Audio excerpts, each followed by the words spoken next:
Peggy 18.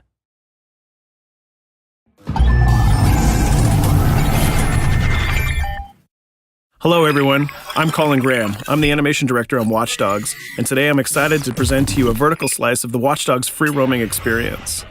So actually, this is not a mission. Everything we're going to showcase today is completely systemic, and we're free to do as we please. We start off in the wards, the low-income district of our interpretation of Chicago. When creating the world of Watch Dogs, we wanted to stay true to the city and give a unique flavor to each and every neighborhood, not only in terms of the architecture, but also in terms of the people that you'll encounter and what is happening in their day-to-day lives. In the wards, you'll see working-class citizens, rusty cars, gang members, abandoned houses, and low-grade pawn shops. It's really not the kind of place that you're going to want to be alone after dark. Nowadays, modern cities are increasingly managed by software, controlling traffic lights, electricity grids, and surveillance systems. In our version of Chicago, this management software is called CTOS, or the Central Operating System. The CTOS controls everything in the city, and it was created by the Bloom Corporation. Since the CTOS has been installed in Chicago, people get to work faster, the crime rate has dropped, and the communication networks are now more accessible and stable than they ever were before. It goes without saying that if everything is connected, somebody able to take over the system would be extremely powerful. At this point in the game, we don't have control over this district's CTOS system. The icons that you see over people's head mean that we cannot hack into their mobile devices at the moment. We need to find the CTOS control center, install a backdoor virus into the system to take control over all of the infrastructure in this district. There it is, the CTOS control center.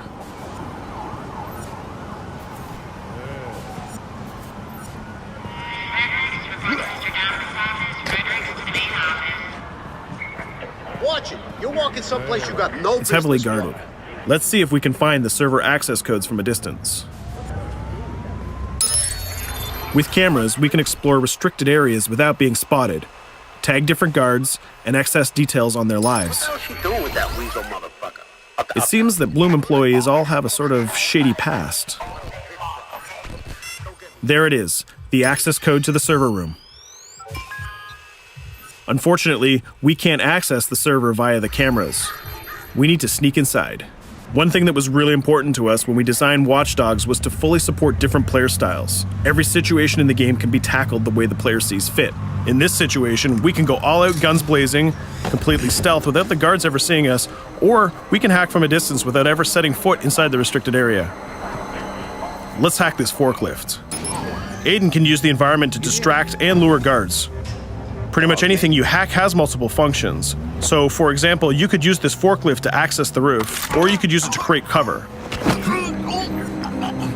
Hacking in Watch Dogs is all about player expression. Let's set an improvised explosive device so we can hack it a little bit later.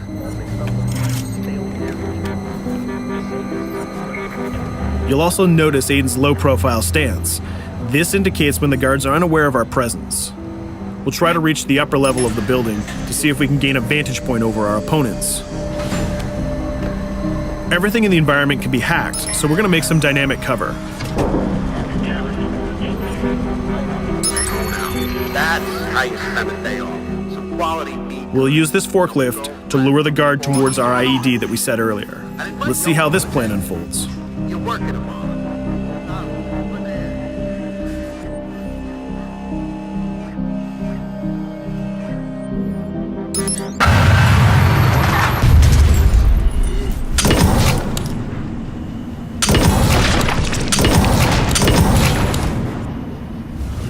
What you just saw is called focus. It represents Aiden's analysis capabilities and his quick reflexes. This gives the player more time to combine core game mechanics together, such as shooting, hacking, and driving, in order to handle more complicated situations.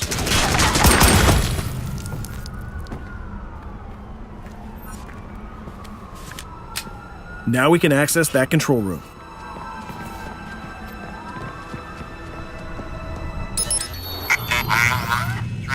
Drop 2, 5.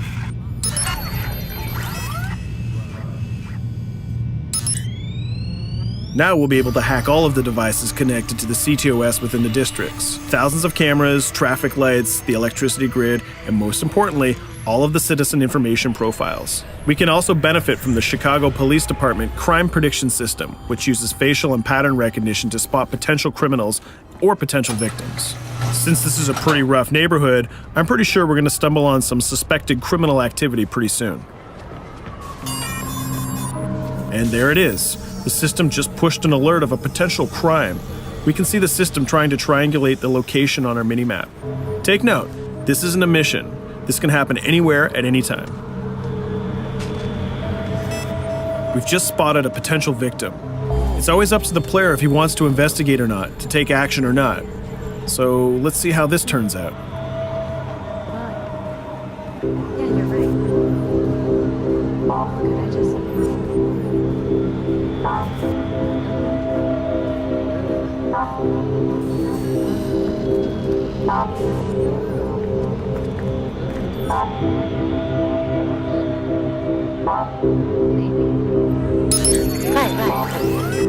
You think you're leaving me? Huh? Jesus, I told you to stay away from me! You belong to me now. Get it? You better leave or I'll call the cops! I'll fucking kill you, goddammit. Get off! Yo! That was close. Good thing that we intervened. We managed to prevent the crime, but we triggered a chase. From here, the criminal's behavior is unpredictable. He can try to get away, shoot back at us, surrender, or call for backup.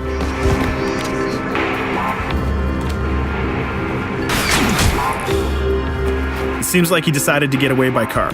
Let's chase him down. In Watch Dogs, we have a wide variety of vehicles. Each one of them has their own unique properties and handling.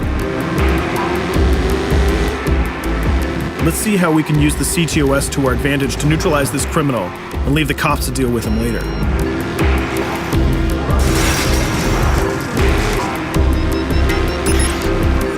The chase stops right here. Using the blockers usually reserved for the cops during interventions, we managed to stop this criminal without killing him. This gives us a reputation bonus. This system is at the core of the Watch Dogs experience. Depending on how we handle different situations in the game, the media and the citizens will have a different perception of our hero, whether he is a true vigilante or a reckless criminal. This will have repercussions throughout the game. Now, let's head for the Loop, the historical district of Chicago, where you're going to find the most iconic buildings in the city.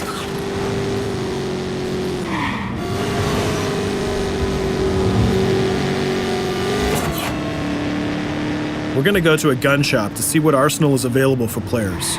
The economy is a big part of Watch Dogs.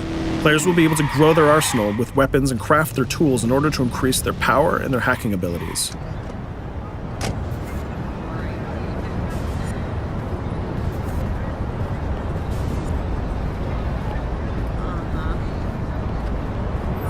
No, it's okay.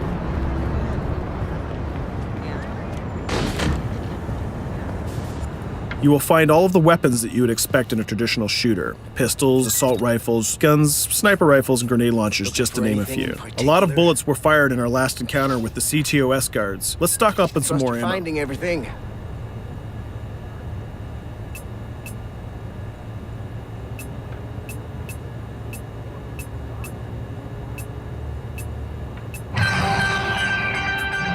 As we mentioned earlier, the media keep track of your actions and the citizens are going to react according to the perception that they have of you. Here, the media is reporting a crime in which you are the #1 suspect. The gun shop owner recognized you and decided to trigger a silent alarm to notify the police. Copy that. Possible wanted suspect presumed armed and dangerous. Police are now trying to locate the source of the threat using the surveillance system in the city, represented by the yellow circles on the minimap. Come in, PH3.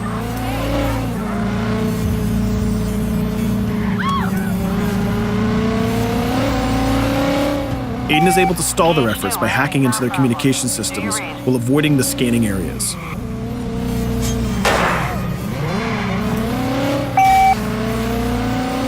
PH units, do you copy? Repeat, squad to all PH units. Once they've lost our trail, we can go back to our activities.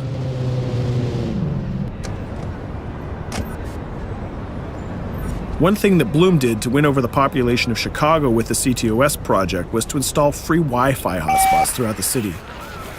Free Wi-Fi is cool, but not very safe with someone like Aiden Pierce around.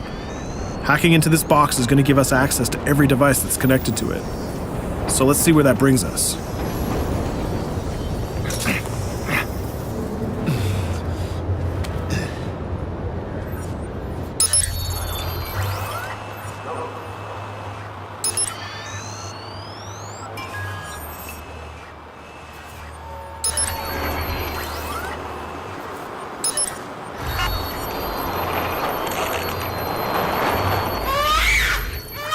We just hacked into the webcam of a laptop. It seems that we're in the apartment of a mother and we can hear her baby crying in the background. Her bank information is in her mobile phone sitting right there on the table in front of us. It's totally up to the player whether we decide to steal it or not. Of course, this won't affect our reputation because nobody can witness this action. Just like in real life, nothing is totally black or white, but rather many shades of gray. This is exactly the situation where we want the player to question his own morality. Let's go withdraw that money. If you think that you're alone, think again. Aiden is not the only hacker in town. Someone's trying to install a backdoor virus on Aiden's phone in order to steal a portion of the information that he's gathered through the game so far. First, we're gonna have to reach the area where the signal is coming from.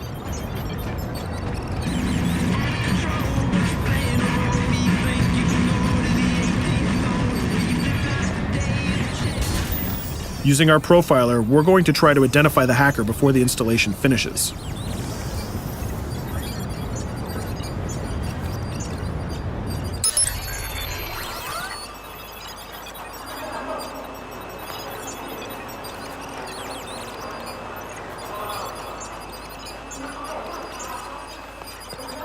There he is. In Watch Dogs, things aren't always what they seem to be. This is actually another player that seamlessly came into our single-player experience. Let's not let him get away with this. We're going to teach this guy a lesson.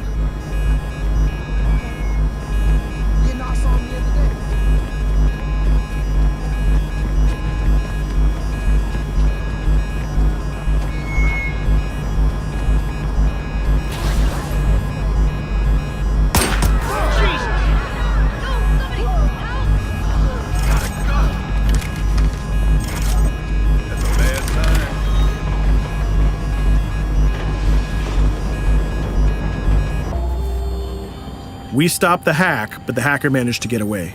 I don't know about you, but we can't let this pass by. We need to retaliate. Using the grid, let's see if we can find that second player. There he is. Let's enter his game seamlessly.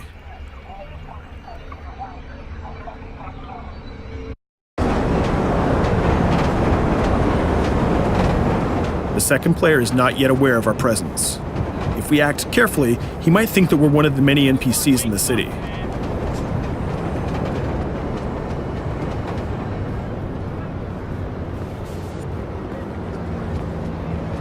What was that?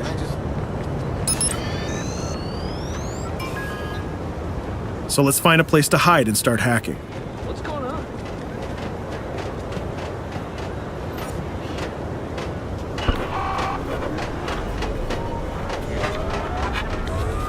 The second player has just been alerted that a breach has occurred on his phone.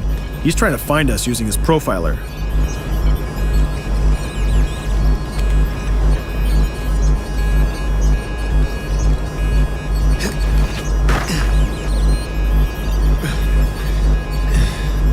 He's dangerously close. Let's hide in the car.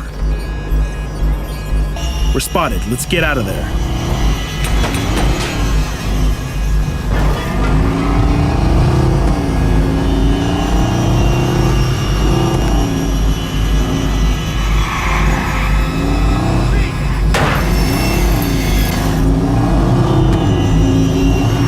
Let's set up an ambush right here.